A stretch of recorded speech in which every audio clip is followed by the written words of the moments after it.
오늘도 주님의 은혜를 사모하심으로 예배 자리에 나오신 모든 성도님들 한 분 한 분을 주의 이름으로 축복하고 환영합니다. 이 시간 우리의 수고하고 목은 무거운 짐 주님 앞에 다 내려놓고 주님을 찬양하며 나아가겠습니다.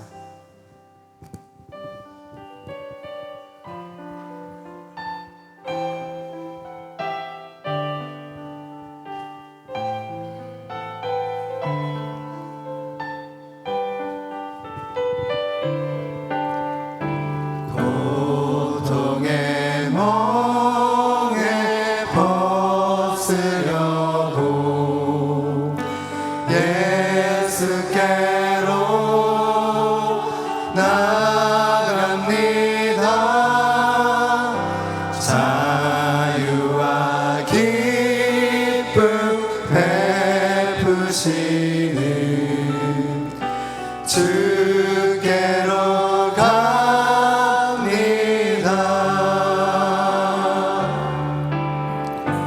병든 내 몸이 튼튼하고 빈궁한 삶이 부해지며 죄악을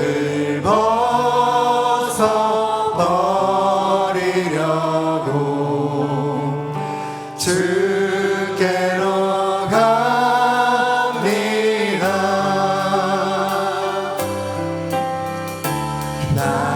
낭패와 실망 당한 뒤에 예수께로 나갑니다. 십자가 은혜 받으려고 주께로 갑니다.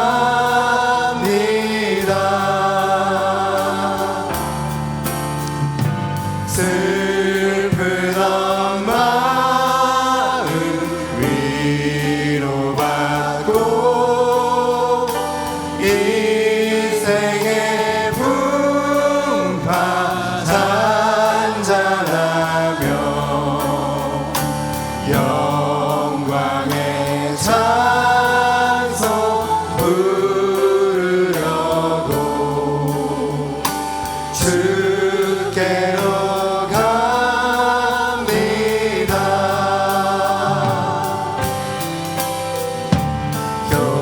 교만한 마음을 내버리고 예수께로 나갑니다. 복 되신 말씀 따르려고 주께로 갑니다.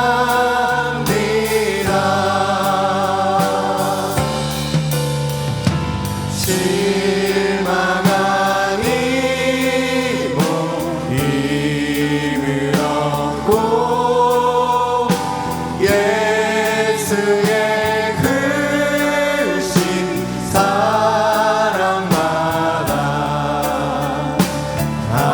하늘의 기쁨 맛보려고 주께로 갑니다.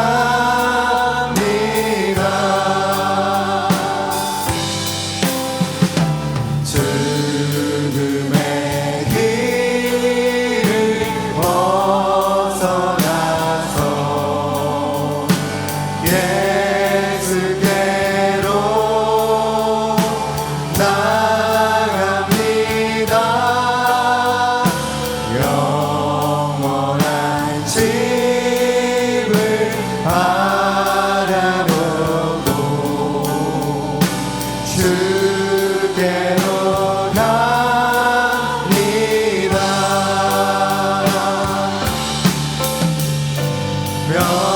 멸망의 복을 내어나와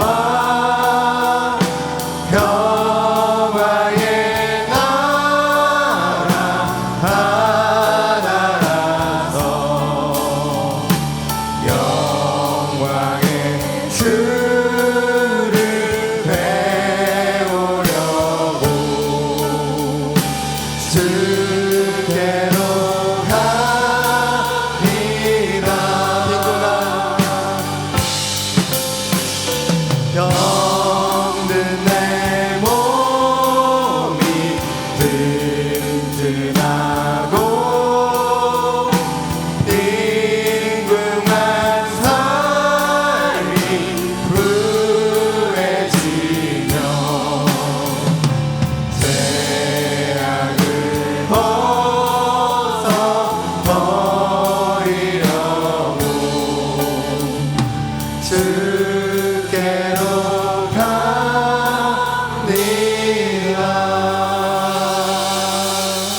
예배 바꾸시면서 십자가 주님의 은혜를 찬양하며 나아가기 원합니다. 주의 음성을 내가 들으니 사랑한다 말일세. 믿는 마음으로 주께 가오니 나를 영접하소서. 주여 넓으신 은혜 베푸사 나를 받아주시고 나의 품을 주의 뜻같이 되게 하여 주소서. 내가 매일 십자가 앞에 더 가까이 가오니 구세 주의 흘린 보배 피로써 나를 정케한 주의 보좌로 나아갈 때에 어찌하니 기쁠까. 주의 얼굴을 항상 배우니 더욱 신뢰합니다. 내가 매일 십자가 앞에 더 가까이 가오니 구세 주의 흘린 보배 피로써 나를 정케하소서. 우리 구주의 넓은 사랑을 증량할 자 없으며 주가 주시는 참된 기쁨도 헤아릴 수 없도다. 내가 매일 십자가 앞에 더 가까이 가오니 구세 주의 흘린 보배 피로써 나를 정케하소서. 내가 매일 십자가 앞에 더 가까이 가오니 구세 주의 흘린 보배 피로써 나를 정케하소서.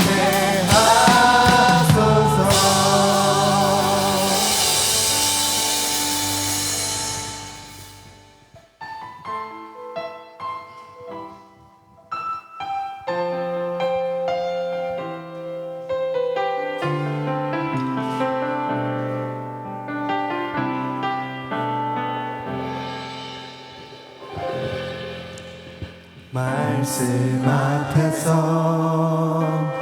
경외함으로 주께 홀로 섭니다. 생명의 말씀 읽고 순종해 주를 예배합니다. 기록된 말씀 힘이 있어서 진리로 우리 거룩해 하며 거룩한 말씀 세세 영원히 복음이 되어 말씀하시네. 하나님 말씀에 두려워 떠는 자, 그 말씀에 생명을 거는 자, 한 사람 찾으시는 주님의 약속을 믿어 하나님 말씀에 명을 거는 자, 순종하며 주 따라가는 자, 영원한 하나님 나라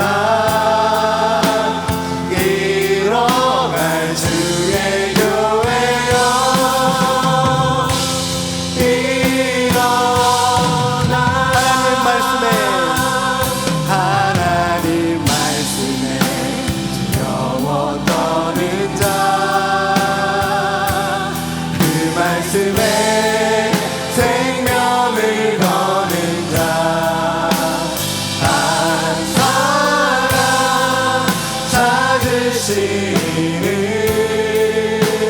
주님의 약속을 믿어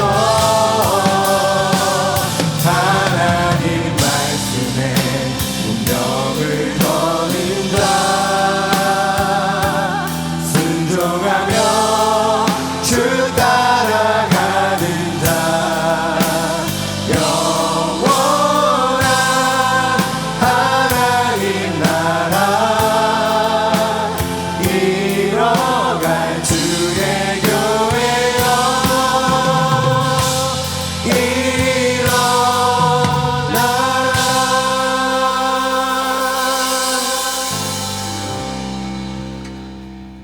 다 함께 일어나 찬양으로 하나님께 나아가겠습니다.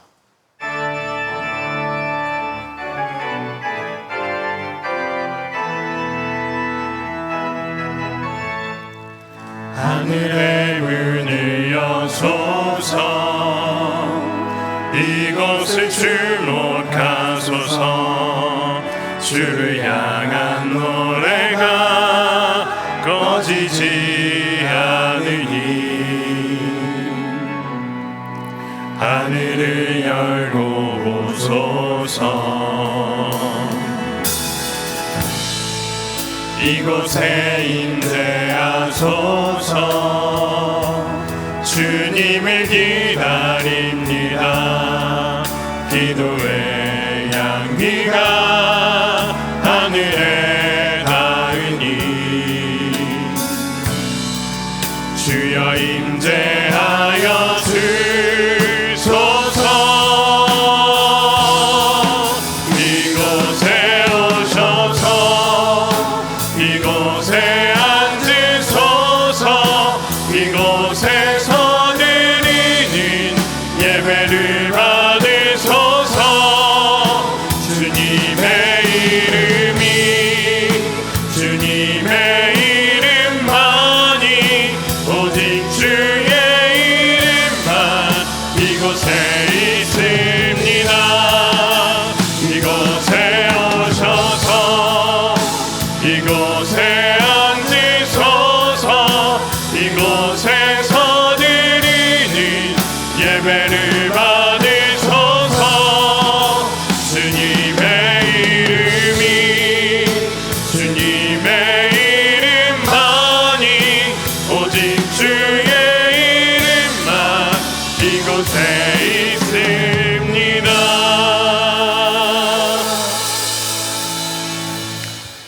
예수 그리스도의 십자가의 피로 우리를 자녀 삼아 주신 하나님, 오늘도 우리를 예배의 자리로 초대하시니 감사를 드립니다. 이 시간 우리의 완고한 마음을 깨뜨려 주시고 주님의 말씀 앞에 겸손히 서게 하여 주시옵소서. 이 시간 말씀을 듣는 모든 우리의 마음과 귀를 열어주시고 성령의 충만한 임재 가운데 아버지 하나님의 뜻을 깨닫기를 원하오니 예배를 통하여 오직 하나님께서 홀로 영광받아 주시옵소서. 우리 주 예수 그리스도의 이름으로 기원하옵나이다. 아멘.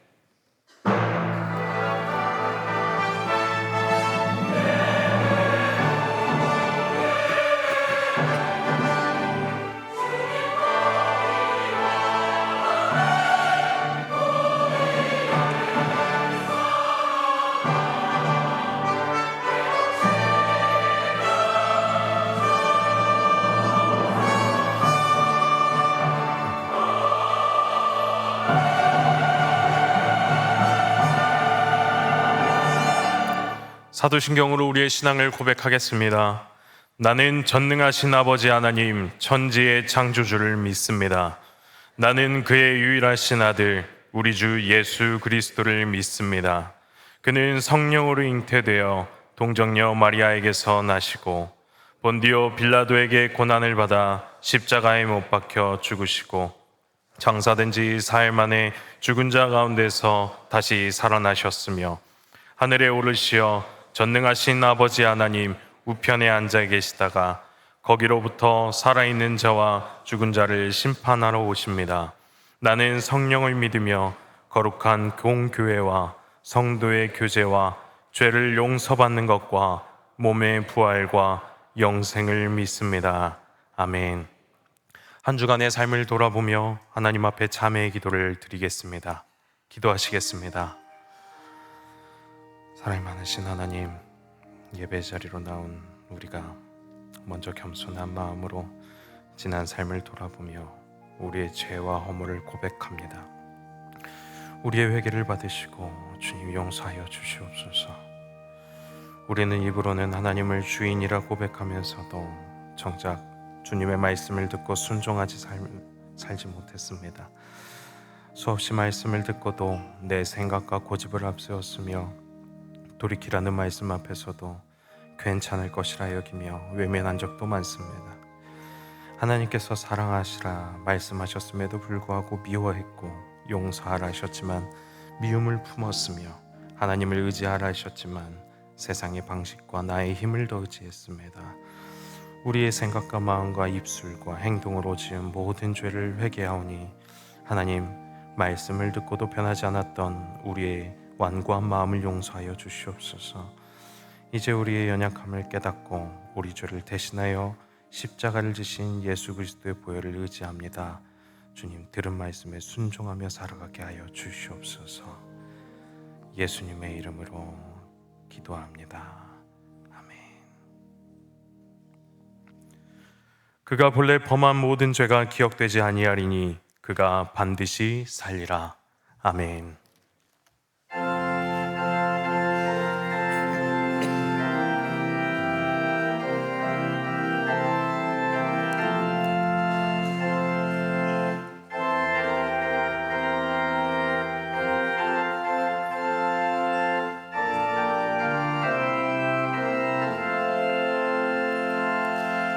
달고 묘한 그 말씀, 생명의 말씀은 귀한 그 말씀 진실로 생명의 말씀이 나의 길과 믿음 밝히 보여주니 아름답고 귀한 말씀 생명샘이로다.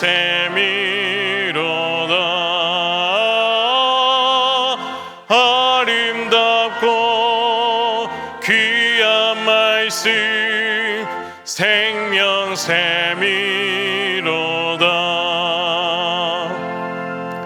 귀한 주님의 말씀은 내 노래 되도다. 모든 사람을 살리는 생명의 말씀은 값도 없이 받아 생명길을 가니 아름답고 귀한 말씀 생명샘이로다.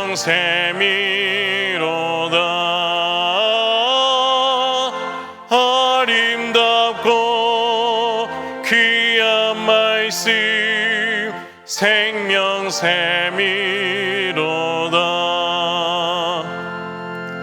널리 울리어 퍼지는 생명의 말씀은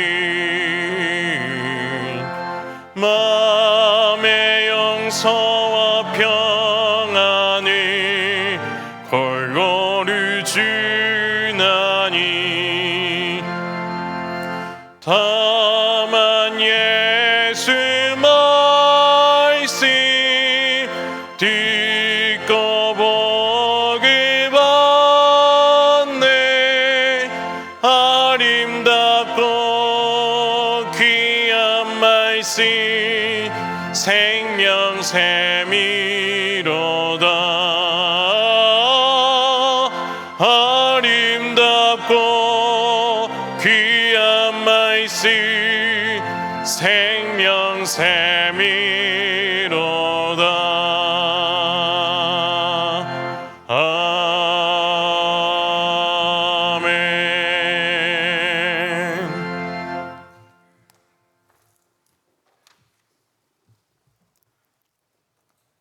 아버지 하나님, 지난 한 주간도 변함없는 사랑과 생명의 말씀으로 우리와 함께하여 주셔서 기쁨으로 가득한 날에도, 깊은 탄식의 골짜기를 지나는 날에도 늘 우리의 피난처가 되시고 소망이 되어주신 주님을 찬양합니다.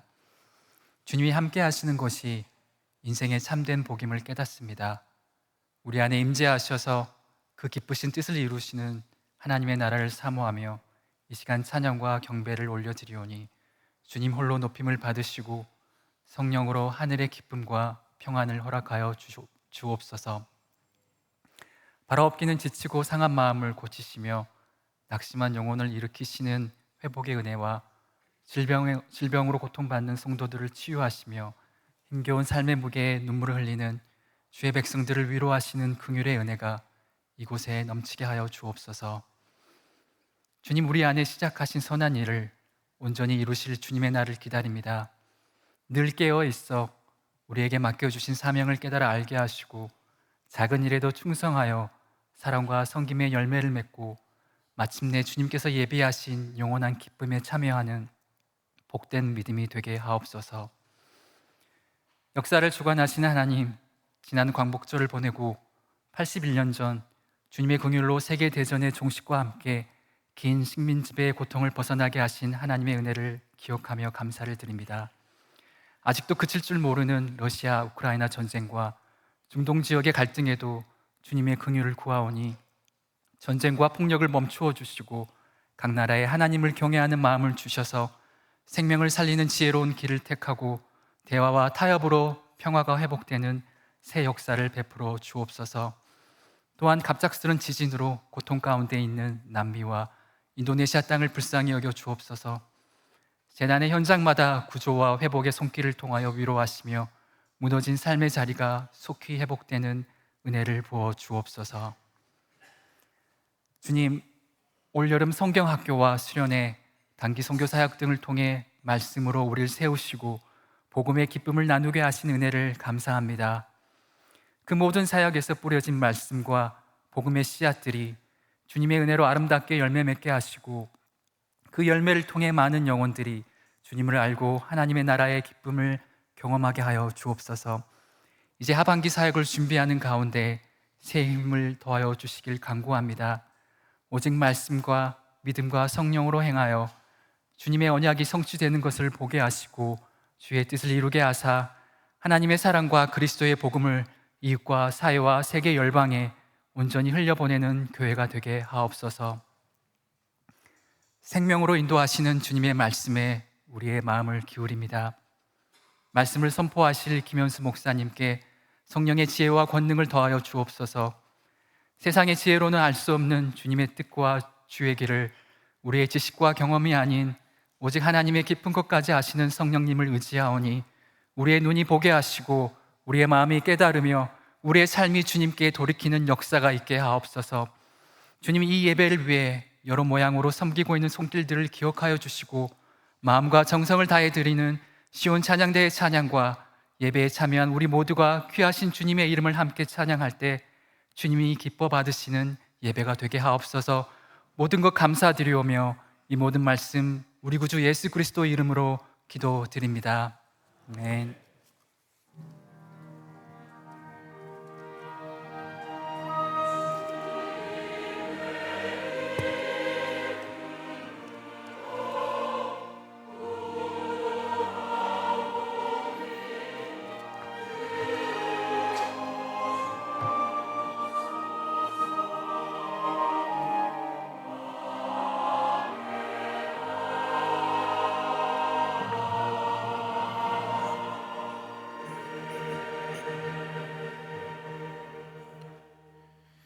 이 시간 우리에게 주신 하나님의 말씀은 이사야 1장 1절부터 10절까지 말씀입니다. 이사야 1장 1절부터 10절까지 말씀입니다. 이것은 하나님의 말씀입니다. 유다 왕 우시아와 요담과 아하스와 히스기야 시대에 아모스의 아들 이사야가 유다와 예루살렘에 관하여 본 계시라. 하늘이여 들으라, 땅이여 귀를 기울이라. 여호와께서 말씀하시기를 내가 자식을 양육하였거늘 그들이 나를 거역하였도다. 소는 그 임자를 알고 나귀는 그 주인의 구유를 알건만은 이스라엘은 알지 못하고 나의 백성은 깨닫지 못하는도다 하셨도다. 슬프다 범죄한 나라요 허물진 백성이요 행악의 종자요 행위가 부패한 자식이로다. 그들이 여호와를 버리며 이스라엘의 거룩하신 이를 만홀히 여겨 멀리하고 물러갔도다. 너희가 어찌하여 매를 더 맞으려고 패역을 거듭하느냐? 온 머리는 병들었고 온 마음은 피곤하였으며 발바닥에서 머리까지 상한 곳이 없이 상한 것과 터진 것과 새로 맞은 흔적뿐이거늘 그것을 짜며 싸매며 기름으로 부드럽게 함을 받지 못하였도다. 너희 땅은 황폐하였고 너희의 성읍들은 불에 탔고 너희의 토지는 너희의 목전에서 이방인에게 삼켜졌으며 이방인에게 파괴된 같이 황폐하였고 딸 시온은 포도원의 망대같이 참외밭의 원두막같이 에워싸인 성읍같이 겨우 남았도다. 만군의 여호와께서 우리를 위하여 생존자를 조금 남겨두지 아니하셨다면 우리가 소돔 같고 고모라 같았으리로다.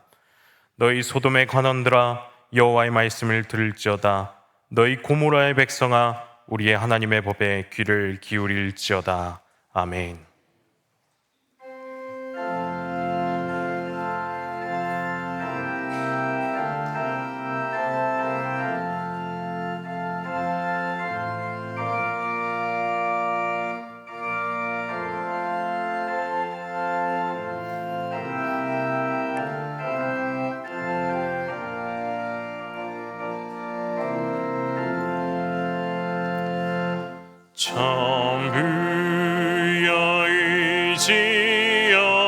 천부여의지옵소서 손들고옵니다. 주나리 외면하시면 나 어디 가리까. 내 죄를 씻기 위하여 피 흘려주시니 고되게 아닌 마음으로 주 앞에 옵니다. 처음부터 계신 주께서 영주 그 죄인을 보혈로 구해 주시니 그 사랑 한없네. 내 죄를 씻기 위하여 피 흘려주시니 고되게 아닌 마음으로 주 앞에 옵니다. 나의 술지함으로 큰 권능 받아서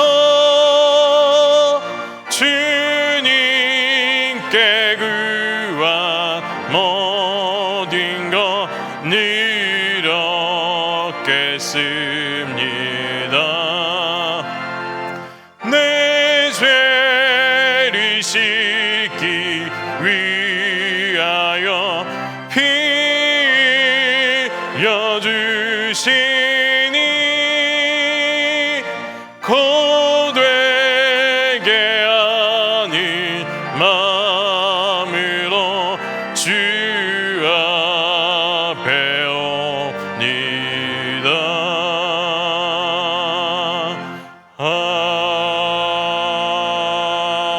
아멘.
아멘. 우리 박수로 격려하겠습니다.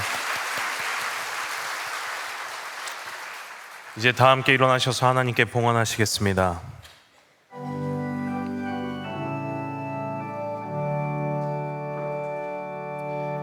내게 있는 양육하 주께 가져와 그 발 위에 입 맞추고 깨뜨리니다.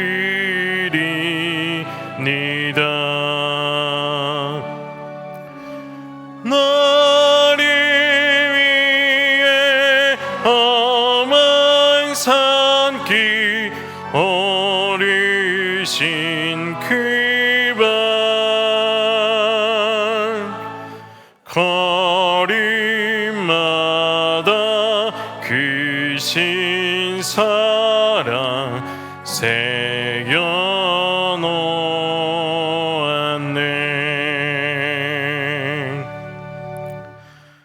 참 좋으신 하나님 아버지, 거룩한 주일에 우리를 한자리로 모아주시고 하나님을 예배할 수 있게 하시니 참으로 감사드립니다.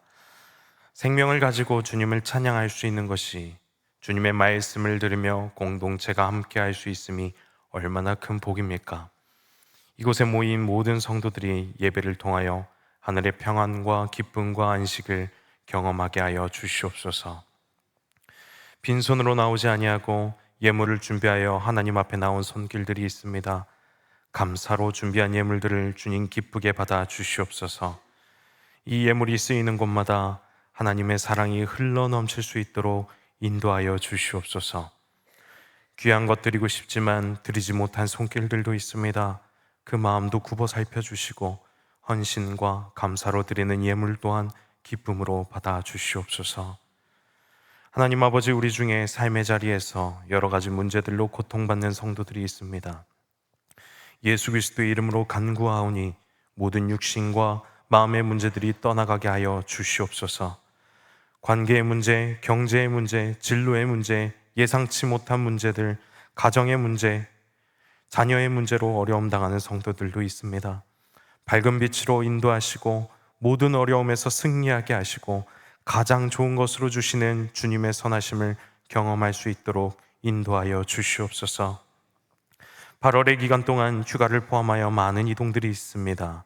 오고 가는 길 지켜 보호하여 주시고 가정들이 회복되게 하시고 개인의 영들이 회복되게 하시고 모든 것이 회복되어 기쁨으로 주님을 예배할 수 있도록 하여 주시옵소서.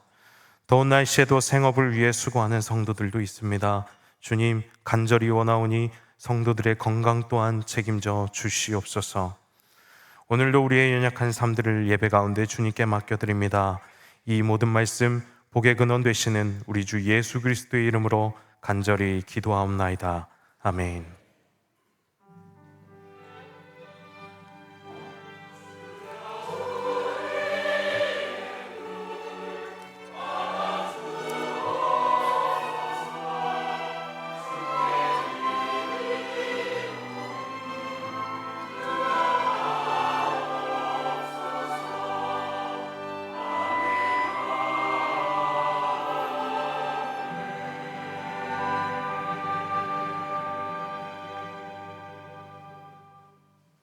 할렐루야. 주일 예배 가운데 나오신 성도님들을 주님의 이름으로 환영하고 축복합니다. 우리 앞뒤 좌우로 서로 인사하겠습니다. 함께 예배하니 참 좋습니다.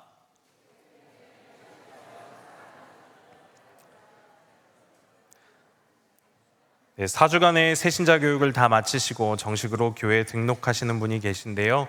우리 박철 성도님이십니다. 앞으로 잠시 나와주시면 감사하겠습니다. 저희 교회에서 잘 뿌리를 내리고 신앙생활 하실 수 있도록 성도님들께서 기도해 주시고 또 축복의 박수 부탁드리도록 하겠습니다. 다 같이 박수로 격려하겠습니다. 감사합니다. 몇 가지 교회 소식을 전해드리겠습니다. 오늘 저녁 찬양 예배가 있습니다. 기쁨의 자리로 모두 나오셔서 함께 예배하게 되길 바랍니다. 다음 주 금요일 28일 저녁에는 그동안 파푸아뉴기니에서 선교하신 문성 이민아 선교사님을 모시고 전교인 연합기도회로 드립니다. 성도님들의 많은 참석을 부탁드리며 하반기도 우리 교회가 기도로 세워나가게 되기를 바랍니다. 위임 목사님께서 현재 휴가 중에 계십니다. 위임 목사님의 가정과 영육을 위하여 회복시켜 주시길 기도해 주시길 바랍니다. 기타 다른 광고들은 주보를 참조해 주시고 시온 찬양대가 하나님의 성호를 찬양하겠습니다.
아멘. 하나님께서 기뻐 받으실 줄 믿습니다.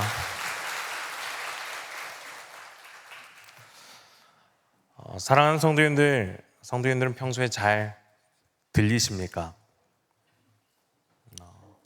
제가 질문한 이유는 성도님들의 청력이 궁금해서가 아닙니다. 평소에 다른 사람의 말을 잘 듣고 그 말을 정말로 받아들이시면서 사는가에 대한 질문입니다. 다시 한번 질문하겠습니다. 성도님들은 잘 들으시나요? 듣는 것은 사실 생각보다 어렵습니다. 그 이유는 우리 모두가 각각의 자아를 가지고 있기 때문입니다. 대부분의 사람들은 내가 듣고 싶은 말은 참 잘 듣죠. 나를 칭찬해주는 말, 내 생각에 동의해주는 말, 내가 옳다고 인정해주는 말은 저 멀리에서도 잘 들립니다. 그런데 내 잘못을 지적하거나 바뀌어야 한다고 말하거나 붙들고 있는 생각을 내려놔야 한다는 말을 들으면 그때부터 그 말이 잘 들리지가 않습니다. 왜 그런 걸까요? 어떤 말에 대해서 제대로 듣는다는 것은 내가 정말 당신의 말대로 바꾸겠습니다. 내가 정말로 당신의 말에 동의합니다. 라는 것이기 때문입니다. 그런데 여러분도 아시다시피 다른 사람의 말을 그저 들어주는 것은 우리가 할 수 있어도 그것을 정말로 듣고 인정하고 바꾸는 일은 참 어렵습니다. 저를 스스로 평가해 보면 나름 다른 사람의 말은 잘 듣고 인정한다라고 생각을 했었는데요. 곰곰이 지나온 삶을 생각해 보니까 저도 듣고 싶은 말은 참 잘 듣고 듣기 싫은 말이나 때로는 과오를 인정해야 되는 말은 하나도 안 들리더라고요. 말을 듣고 미안합니다. 제가 실수했습니다. 제가 고치겠습니다. 라고 하고 고치면 되는데 마음 한편에서는 하기 싫은 마음이 클 때가 있습니다. 인정하지 못하고 변명하거나 오히려 반박할 때도 있습니다. 고치지 않으면 안 되는 것을 알면서도 때로는 뭐 괜찮겠지 하고 안일하게 넘겨버리기도 했습니다. 하지만 이렇게 잘 듣지 못하는 것에 대해서 뭐 사람이 좀 안 들을 수도 있지, 그냥 지나쳐도 되겠지, 뭐 그러면 편하니까 하는 문제가 아니었습니다. 이것은 생각해 보면 단순히 사람과 사람 사이에서만 일어나는 일은 아니라는 것이죠. 우리가 다른 사람의 말을 잘 듣지 않으려고 하는 것도 있지만 더 나아가 하나님의 말씀도 잘 듣지 않는다는 데 있습니다. 덴마크의 철학자 키에르케고르는 그리스도인의 현실에 대해서 거위 이야기를 예화로 드는데요. 한 마을에 거위들이 있었습니다. 이들은 주일이 되면 열심히 뒤뚱뒤뚱 거리면서 교회에 들어가서 설교자의 말을 들었다고 합니다. 그리고 설교자는 이렇게 선포했습니다. 여러분, 우리는 땅이나 걸으며 이곳에 남아있을 필요가 없습니다. 공중으로 올라가 먼 곳으로 더 행복한 나라로 유유히 날아갈 수 있습니다. 여러분, 우리는 날 수 있습니다. 라고 선포했습니다. 그때 설교를 들은 거위들은 아멘, 믿습니다 하고 꽥꽥거렸습니다. 그리고 예배 후에 줄지어서 뒤뚱뒤뚱 집으로 돌아갔습니다. 거위들은 분명히 날 수 있다는 설교를 들었습니다. 설교 내용이 틀린 것도 아닙니다. 거위는 실제로 날 수가 있습니다. 그런데 거위들은 아멘이라고는 외쳤지만 한 번이라도 교회를 나가면서 날아보려는 시도조차 하지 않고 뒤뚱뒤뚱 그저 집으로 또 돌아갔다라는 것입니다. 그들은 말합니다. 좋은 설교였네. 다음에 와서 또 들어야지. 날려는 시도조차 하지 않고 살아가다가 그들은 결국 나중에 살이 통통 쪄서 도망가지도 못하고 나중에 잡혀 먹혔다고 합니다. 그렇다고 한다면 이 거위들은 정말로 말씀을 들은 걸까요? 안 들은 걸까요? 키에르케고르가 태어난 덴마크는 국교가 루터교였기 때문에 태어나면서 많은 아이들이 세례를 받고 교회에 다니고 자연스럽게 기독교인이라고 생각했다고 합니다. 키에르케고르는 그것을 강력하게 비판합니다. 뭐라고 비판하냐면 기독교 사회에 산다고 해서 그 사람이 정말로 그리스도인인가? 라고 비판합니다. 그리고 그는 이어서 이렇게 말합니다. 그리스도인은 단독자여야 한다라고요. 이 말이 무슨 말이냐면 군중 속에 다들 이렇게 사니까 괜찮아 라고 말하면서 하나님의 말씀에 어떤 변화 없이 사는 그리스도인이 진짜 그리스도인이 아니라 하나님의 말씀을 듣고 내가 오늘을 어떻게 살아갈 것인가 라는 결단으로 조금이라도 작은 움직임을 보이는 자가 진짜 그리스도인이다 라는 것입니다. 사랑하는 여러분, 오늘 이 시간 나눠지는 말씀을 통해서 우리가 평소에 가지고 있었던 마음을 다시 한번 되짚어 봤으면 좋겠습니다. 그리고 하나님께서 우리에게 들려주시는 말씀이 귀에 들어오고 우리 마음까지 내려오게 되기를 간절히 소원합니다. 오늘은 이사야의 말씀을 살펴보려고 하는데요. 1절 말씀에 유다 왕 우시아와 요담과 아하스와 히스기야 시대의 아모스의 아들 이사야가 유다와 예루살렘에 관하여 본 계시라라고 말씀을 시작하고 있습니다. 이사야는 성경에서 볼 수 있듯이 선지자였습니다. 그리고 그 이름의 뜻은 여호와는 구원이시다라는 뜻입니다. 이사야는 대략 50년에서 60년 동안 하나님의 말씀을 전했던 선지자였습니다. 그런데 1절 말씀에서 볼 수 있듯이 왕이 4번이나 바뀌었습니다. 이사야를 실제로 죽였던 므낫세 왕까지 포함하면 사실 5번이나 왕이 바뀐 건데요. 왕들이 이렇게나 많이 교체되는 상황 속에서 이사야가 계속 말씀을 전해야 하는 이유는 무엇이었을까요? 선지자가 나타나는 이유가 무엇이겠습니까? 이스라엘 땅이 남유다 백성들이 좋은 상황에 있을 때 선지자가 나타날까요? 아니면 안 좋은 상황에 있을 때 선지자가 나타날까요? 수십 년 동안 왕들이 바뀌고 시대가 바뀌고 상황이 바뀌었음에도 불구하고 이사야 선지자가 60년 동안이나 선포했다는 것은 그들이 하나님의 말씀을 조금도 듣지 않았다는 것일 겁니다. 그래서 하나님은 이사야를 통해서 계속 말씀을 선포케 하셨습니다. 왜 하나님께서는 그토록 말씀을 전하게 하셨을까요? 여러분, 예를 들어 내가 사랑하는 자녀가 있는데 이 자녀가 자꾸 차만 보면 좋아가지고 차도로 뛰어든다고 생각을 해보십시오. 깜짝 놀라서 붙잡아 놓고 얘기할 겁니다. 거기로 가면 안 돼. 위험하니까 절대로 그렇게 하면 안 돼. 알았지? 너 이거 죽을 수도 있어. 라고요. 그런데 다음날 아이가 또 차도로 뛰어듭니다. 그러면 부모는 어떻게 해야 될까요? 또 붙잡아서 얘기해야겠죠. 그런데 어제 내가 위험하다고 설명했으니까 오늘부터는 네 선택에 맡길게. 나는 너를 사랑하니까 너의 생각과 행동을 존중할게 하고는 더 이상 말하지 않을까요? 아이가 뛰쳐나가면 더 크게 소리를 지를 겁니다. 아이를 강제로 붙잡아서라도 멈추게 할 것입니다. 끝까지 말을 듣지 않으면 때로는 심하게 혼낼 수도 있을 겁니다. 왜 그렇습니까? 내 아이의 생명이 달려있기 때문입니다.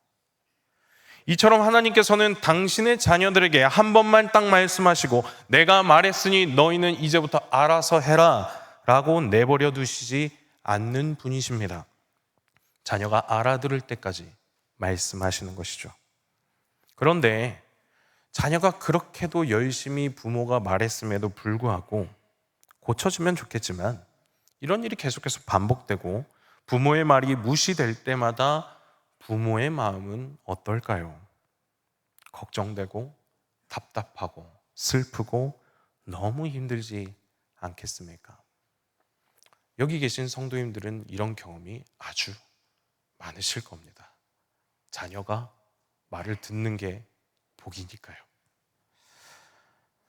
그런데 여러분, 우리 하나님의 마음은 어떠셨을까요? 2절 말씀을 보겠습니다. 하늘이여 들으라, 땅이여 귀를 기울이라. 여호와께서 말씀하시기를 내가 자식을 양육하였거늘 그들이 나를 거역하였도다 라고 말합니다. 하나님께서는 하늘과 땅을 부르시고 계십니다. 이 표현은 신명기 32장에도 나오는데요. 이 표현은 하늘과 땅을 증인으로 불러서 세우는 장면입니다. 하늘과 땅아, 너희도 보았지 않느냐? 너희도 한번 들어봐라. 내가 이 백성을 어떻게 사랑했는지 너희가 알지 않느냐? 내가 이 자녀를 양육하였거늘 그들이 나를 거역하였도다 라고 하소연하고 계시는 겁니다. 여러분, 아무 관계도 없는 사람이 내 말을 무시하는 것과 내가 정말로 사랑하는 사람이 내 말을 거부하는 것은 천지 차이일 것입니다. 다른 사람이 내 마음을 몰라주는 거랑 제가 사랑하는 제 아내가 제 마음을 몰라주는 거랑 같을까요? 다르겠죠. 하나님께서도 자신을 적대하는 백성에게 또는 모르는 민족에게 지금 거부당하신 것이 아닙니다. 하나님이 품으시고 사랑하셨던 자식들에게 거부당하셨습니다. 이것이 하나님께는 너무나 큰 슬픔이고 고난이고 충격이셨다는 겁니다. 3절 말씀에도 이렇게 말씀하시죠. 소는 그 임자를 알고 나귀는 그 주인의 구유를 알건만은 이스라엘은 알지 못하고 나의 백성은 깨닫지 못하는도다 라고 말씀하십니다. 유튜브 영상을 본 적이 있는데요, 동물의 영상이었습니다. 사자나 고릴라 같은 무서운 야생동물이 있었는데요, 그 동물들이 어렸을 때 자신을 키워준 사람이 있었습니다. 그리고 나중에 돼서 그들은 이제 야생으로 가야 되니까 이렇게 풀어주고 나서 헤어지고 몇 년이 지났습니다. 그런데 그렇게 몇 년이 지났는데도 다시 만나게 되었을 때 너무나 특별하게도 주인을 알아보고 달려가서 안기고 떠나기 싫어해서 고개를 그 품속에 품고 계속 울어댔다라는 것입니다. 이처럼 짐승들이라고 할지라도 자기를 키워준 주인을 알아보고 사랑하는데 하나님께서 뭐라고 말씀하십니까? 내 백성은 나를 알지 못한다라고 하세요. 여러분, 남유다 백성들이 하나님의 존재를 몰랐다는 뜻이 아닙니다. 남유다 왕들과 백성들은요, 때가 되면 하나님께 제사를 드렸고요, 하나님이 지정하신 절기도 꼬박꼬박 지켰습니다. 하나님께 수많은 제물들도 갖다 바쳤습니다. 그런데 실제 삶에서는 하나님을 아버지로 인정하지 않았다는 것입니다. 하나님은 그저 자신들을 보호하고 도움을 주는 어떤 존재였을 뿐이지 하나님의 말씀대로 살려는 노력은 없었고 자기 소견에 오른 대로 변함없이 몇십 년을 살아갔습니다. 이러한 행태를 하나님께서는 무엇이라고 평가하시냐면 4절 말씀에 슬프다 범죄한 나라요 허물진 백성이요 행악의 종자요 행위가 부패한 자식이로다. 그들이 여호와를 버리며 이스라엘의 거룩하신 이를 만홀히 여겨 멀리하고 물러갔도다 라고 말씀하십니다. 여기서 우리가 눈여겨볼 표현이 있는데 바로 만홀히 여겼다라는 뜻입니다. 이 말은 히브리어로 해석하면 하나님을 경멸하고 업신여겼다라는 뜻입니다. 하나님의 말씀하신 대로 하나님을 예배하면서 그들은 범죄했습니다. 악을 행했습니다. 그리고 부패했습니다. 그런데도 그들은 어떤 생각을 가지고 있었냐면 우리는 하나님의 자녀고 그렇기 때문에 우리는 지금도 안전하다라는 생각이었습니다. 제자 양육의 대가이신 김영국 목사님은 믿음에 대해서 이렇게 설명하시는데요. 믿음은 신에 대해서 아는 것. 네, 죄송합니다. 여러분, 안전불감증이라는 말 들어보셨습니까? 안전사고나 위험에 대한 인식이 둔해져서 사고의 위험을 대수롭지 않게 여기는 상태를 안전불감증이라고 합니다. 설마 나에게는 사고가 나지 않겠지라는 생각을 가지며 행동하다가 대형 재난을 가져온다는 것인데요. 이런 거죠. 산불조심이라고 떡하니 써 있는데 그 앞에서 담배를 피고 꽁초를 버리는 행위와 같습니다. 남유다 백성들 모습에도 이런 영적 불감증이 있었다고 생각을 합니다. 하나님께서는 한 번만 경고하신 게 아니죠. 계속 이사야를 통해서 돌이키라고 말씀하셨습니다. 그런데 처음에는 두려웠던 하나님의 경고가 반복해서 들리다 보니 그들은 익숙해진 겁니다. 설마 말씀을 듣지 않았다고 무슨 일이라도 일어날까? 그렇게 생각하고는 하나님을 따를 생각조차도 하지 않았다라는 것이죠. 7절과 8절 말씀에 보면 남유다가 처한 현실, 지금의 현실에 대해서 설명하고 있는데요. 우리 함께 같이 읽어보도록 하겠습니다. 7절과 8절입니다. 시작. 너희의 땅은 황폐하였고 너희의 성읍들은 불에 탔고 너희의 토지는 너희 목전에서 이방인에게 삼켜졌으며 이방인에게 파괴된 같이 황폐하였고 딸 시온은 포도원의 망대같이 참외밭의 원두막같이 에워싸인 성읍같이 겨우 남았도다. 아멘. 이 말씀은 열왕기하 18장의 말씀과 같이 보면 더욱 실감이 나는 말씀입니다. 열왕기하 18장 13절 말씀에 이렇게 나와 있습니다. 히스기야 왕 제14년에 아수르의 왕 사네립이 올라와서 유다 모든 견고한 성읍들을 쳐서 점령하매라고 기록하고 있습니다. 히스기야 왕이 통치하고 있던 시대에 아수르 왕 사네립이 침공해 온 것이죠. 이때 예루살렘 성을 둘러싸고 있었던 중요한 요새였던 그 도시 중에 하나인 라기스까지 이스라엘이 함락됐습니다. 그림을 하나 보실까요? 남유다의 현재 상황은요, 저렇게 예루살렘 성이 딱 하나 남아있고 모든 성이 아수르에게 점령당한 상태였습니다. 이 모습을 이사야가 뭐라고 얘기하냐면 마치 포도원에 우뚝 서 있는 망대 같고 참외밭에 원두막 같다라는 것이죠. 무슨 말씀이신지 아시겠죠? 여러분 혹시 경복궁 가보셨나요? 이 예루살렘 성의 면적이 경복궁의 딱 1.5배 정도 된다고 합니다. 그러니까 큰 정도는 아닌 거예요. 지금 남유다는 딱 경복궁 1.5배 사이즈만 남기고 다 빼앗긴 겁니다. 여러분 우리나라로 이렇게 비교해 볼까요? 경복궁 하나 남기고 우리나라가 다 점령당했다고 생각해 보십시오. 우리나라는 망한 겁니까? 안 망한 겁니까? 망한 거죠. 사실 모든 것이 끝난 상황입니다. 당시 아수르의 군사력은요, 고대 근동에서 1위였습니다. 그리고 그들은 잔인함 또한 1위였습니다. 그림을 보시면 아수르 왕 사네립이 라기스를 침략할 때를 그려놓은 부조의 모습인데요. 이것이 런던 대형 박물관에 전시되었다고 합니다. 보시면 뭐가 보이시나요? 공성 무기 같은 게 보이지 않으신가요? 이때 당시만 해도요, 나라와 나라 간의 성읍을 점령할 때는 사다리를 타고 올라가는 게 전부였습니다. 그런데 아수르는 무엇을 가지고 있었습니까? 공성 무기를 가지고 있었습니다. 남들 칼과 창으로 이렇게 싸우고 있을 때 탱크 들고 싸우는 거랑 똑같은 거죠. 라기스를 점령할 때 이들이 얼마나 악질이었냐면 사로잡은 유다 백성들을 고문하고 포로로 끌고 다녔습니다. 이 그림을 보시면 어떻게 보이십니까? 이 그림은 남유다 사람을 꼬챙이로 꿰어서 남유다 백성들이 보는 앞에 전시한 그림입니다. 그리고 그림 하나를 더 보여드리겠습니다. 이 그림을 보시면 두 사람이 누워있는 것이 보일 겁니다. 이것은 포로를 산채로 눕혀서 껍질을 벗기고 있는 모습입니다. 다른 기록에 보면 부모의 머리를 수유하여 자녀들에게 장대에 걸어서 들고 행진시키는 기록도 있습니다. 엄청나게 강했고 잔인했던 나라가 아수르였습니다. 그런 아수르가 지금 어떤 상황입니까? 남유다의 턱 밑까지 치고 들어온 상황입니다.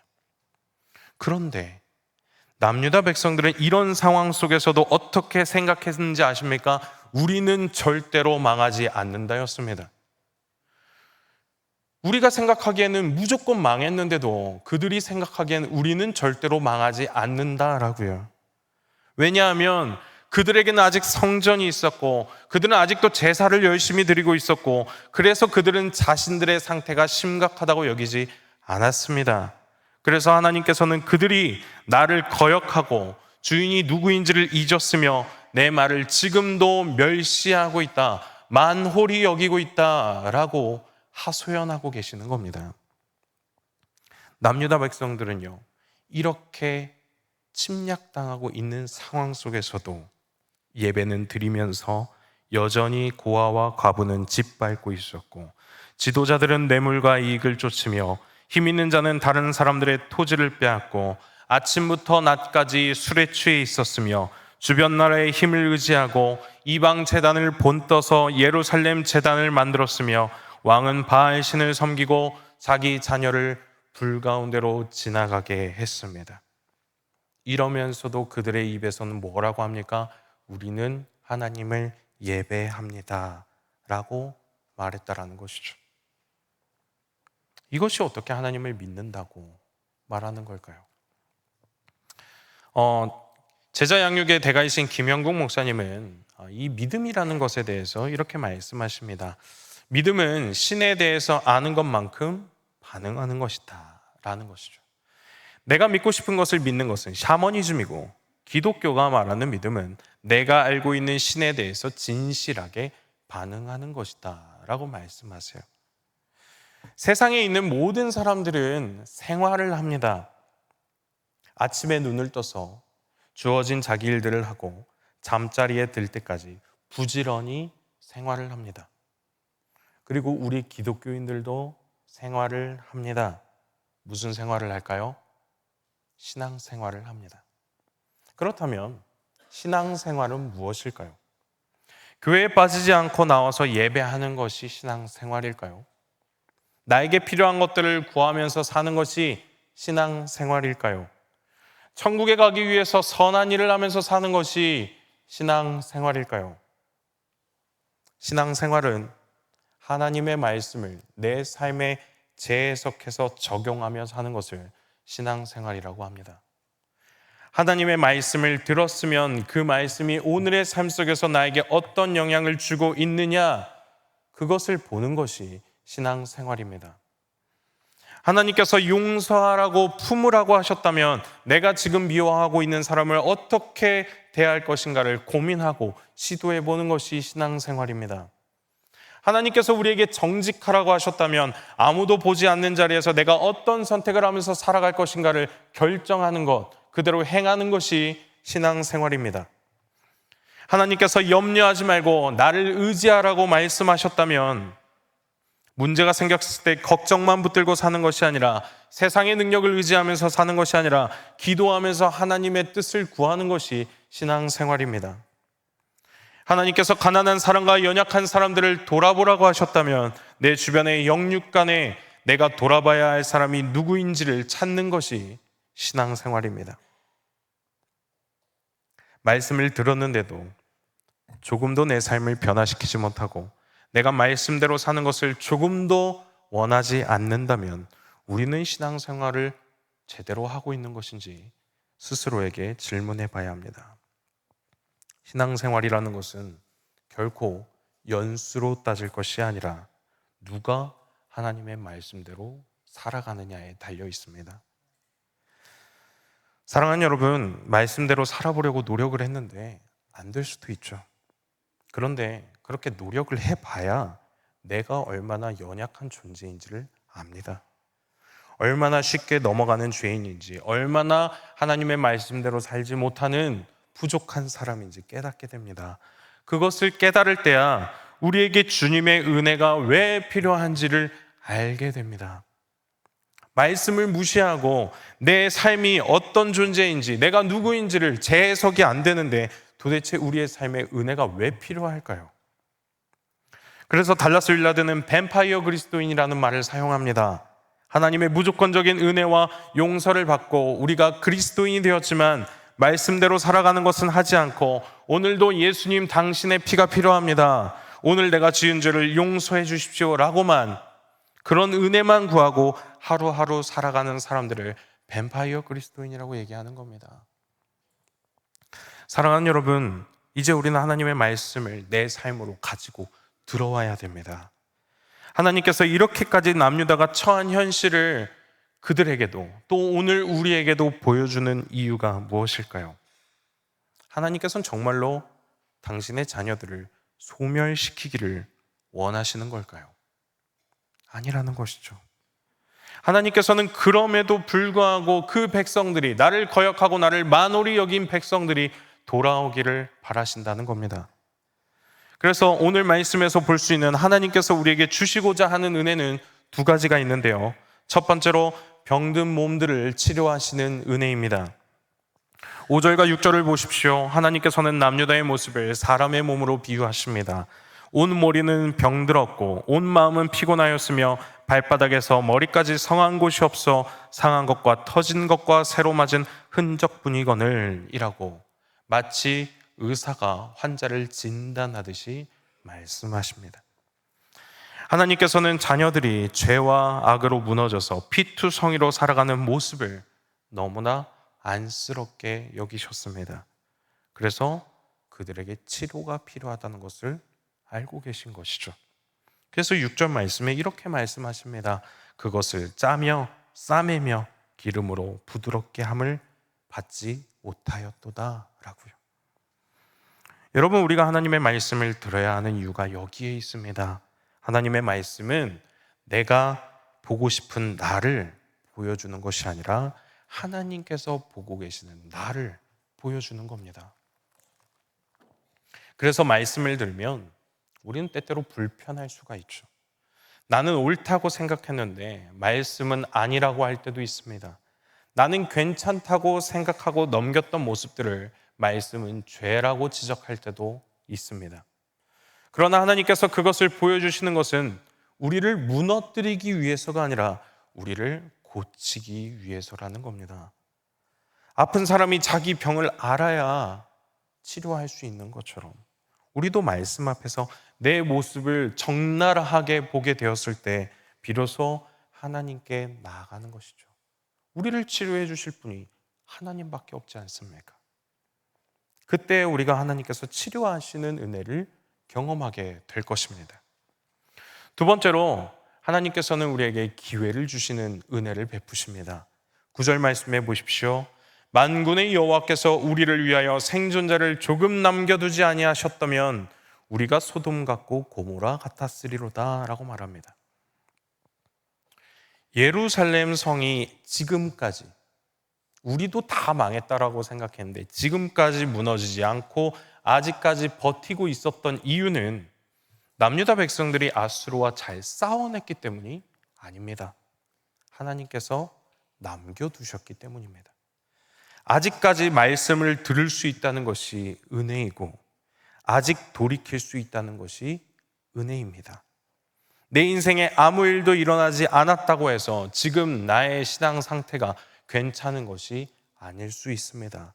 그리고 내가 지금까지 잘해서 이만큼 살아온 것도 아닙니다. 우리 모두는 하나님께서 기다려주시는 은혜를 괜찮음으로 착각해서는 안 됩니다.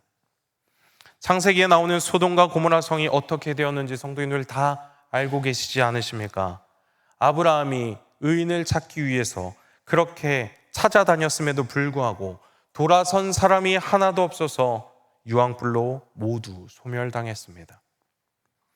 하나님께서 우리에게 기회를 남겨두지 않으셨다면 우리는 지금 당장 소멸돼도 할 말이 없습니다.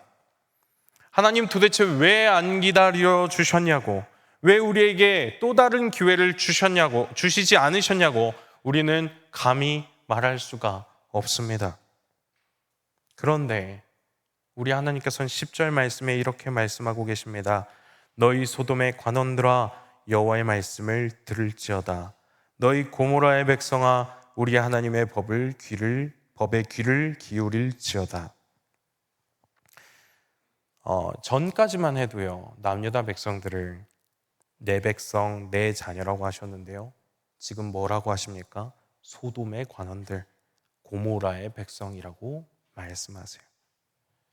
그들은 어떤 존재들입니까? 죄가 가득해서 멸망당할 존재들입니다. 이 말씀만 보면 하나님께서 드디어 남유다 백성들을 버리려고 하시는구나, 이제 정 떼셨구나 라고 생각할 수 있겠죠. 하지만 하나님께서 진짜로 하시고 싶으신 말씀이 무엇입니까? 너희는 여호와의 말씀을 들을지어다, 하나님의 법에 귀를 기울일지어다 라는 것이 하나님의 진심입니다.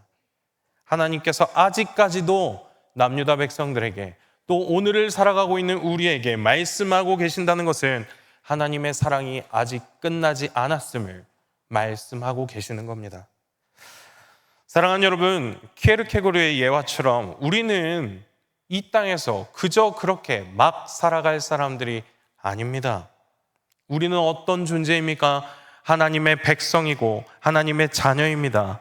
뒤뚱거리면서 이 세상에서 잡혀 먹혀서 사는 거위가 아니라 예수 그리스도의 십자가의 사랑으로 유유히 날아다니며 하나님께서 주시는 자유와 사랑을 경험하며 살아갈 존재들입니다. 하나님은 우리를 그렇게 살도록 만드셨습니다.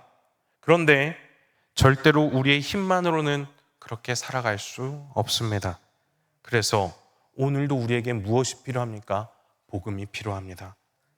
우리의 죄를 깨닫게 하시고 그 죄를 짊어지신 예수 그리스도의 십자가가 우리에게 오늘도 필요합니다. 십자가는 우리가 얼마나 부족함을 보여주는 동시에 그런 우리를 하나님께서 얼마나 사랑하시는지를 보여주는 확실한 증거입니다. 그러므로 말씀 앞에서 나의 부족함이 발견될 때 여러분 낙심하지 마시고 그때마다 다시 주님의 십자가 앞으로 나아가십시오. 그리고 주님을 바라보십시오. 그리고 그 은혜를 힘입어 말씀을 듣고 다시 그 말씀으로 재해석하는 순종의 자리로 나아가십시오. 그것이 하나님이 우리에게 원하시는 그리스도인의 삶입니다. 말씀으로 삶을 재해석하여 하나님의 자녀로서의 또 아버지의 기쁨이 되는 저와 여러분이 되시기를 주님의 이름으로 축복합니다. 우리 이 시간 말씀을 기억하시며 결단의 기도를 드리겠습니다.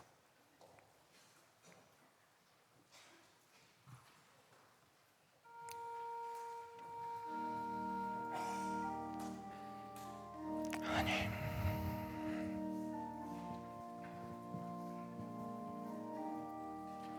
부족한 우리의 삶 가운데 말씀해 주시옵소서. 하나님 말씀하여 주시옵소서. 그리고 말씀대로 따라갈 수 있도록 하여 주시옵소서. 그 말씀이 우리를 살립니다. 그 말씀이 우리를 회복시키십니다. 말씀으로 내 삶을 재해석하게 하시고 그 말씀대로 살아갈 수 있도록 인도하여 주시옵소서. 주님, 말씀 안에 거하기를 소원합니다.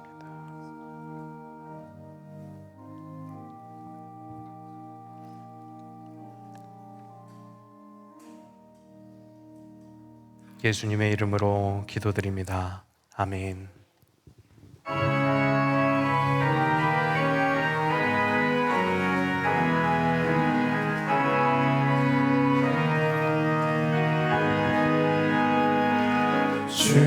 주님이 걸어가신 그 길 나도 따라가오.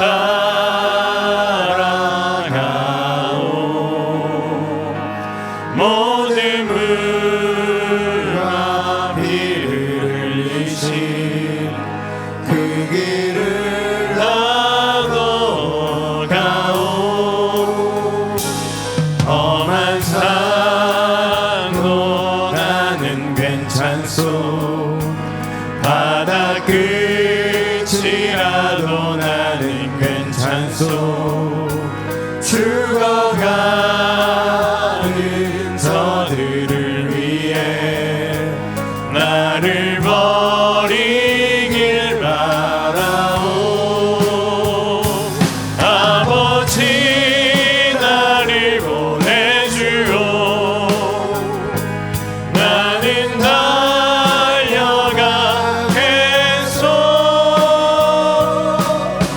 목숨도 아끼지 않겠소.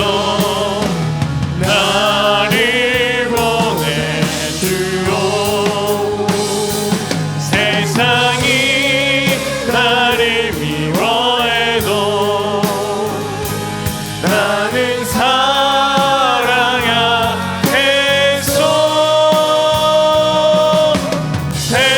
세상을 구원한 십자가 나도 따라가오. 생명을 버리면서까지 나를 사랑한 주님, 이 작은 나를 받아주요. 나도 사랑하오.